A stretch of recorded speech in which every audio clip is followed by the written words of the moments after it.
Hello bachcho, let's read the question. The question says that a given mass of gas collected over water at 25 degrees Celsius has a pressure of 500 mmHg.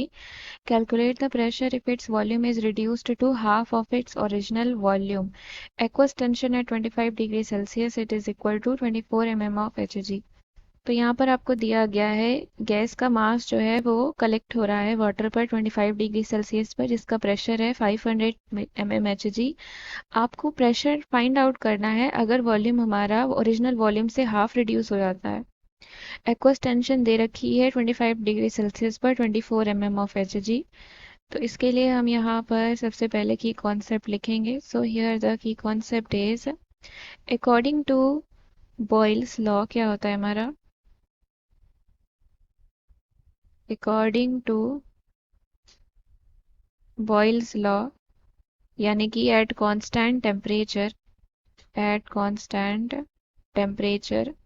P1 V1 equals to P2 V2, ये formula होता है हमारा। तो अब हम देखते हैं हमें क्या क्या दिया गया है initially, that is given initially. तो यहाँ पे दिया गया है टेम्परेचर 25 डिग्री सेल्सियस और प्रेशर दिया है 500 mmHg, और आपको बोला है calculate the pressure if its volume is reduce to half of its original volume. तो यहाँ पर हम मान लेते हैं that is let the original volume is V। Original volume हमने मान लिया V है।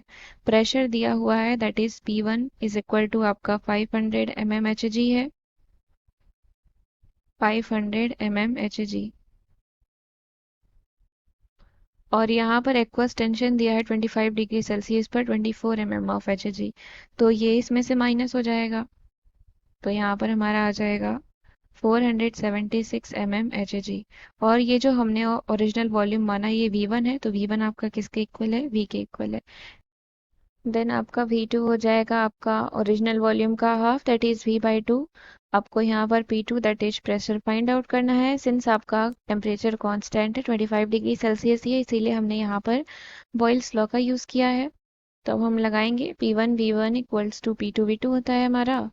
सो here P1 V1 equal to P2 V2 value substitute करेंगे, P2 निकालेंगे यहाँ से, तो हमारा P1 multiplied by V1 upon V2 आएगा। वैल्यू पुट करें, P1 है आपका 476, V1 है V, V2 है V/2।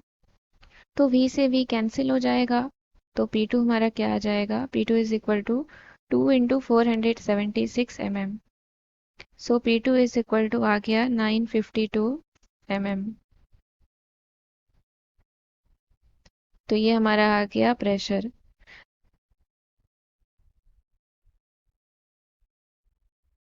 तो क्योंकि यहाँ पर जो प्रेशर है वो वाटर के ऊपर कलेक्ट हो रहा है, सिंस द जो गैस है वाटर के ऊपर कलेक्ट हो रहा है, since the gas is collected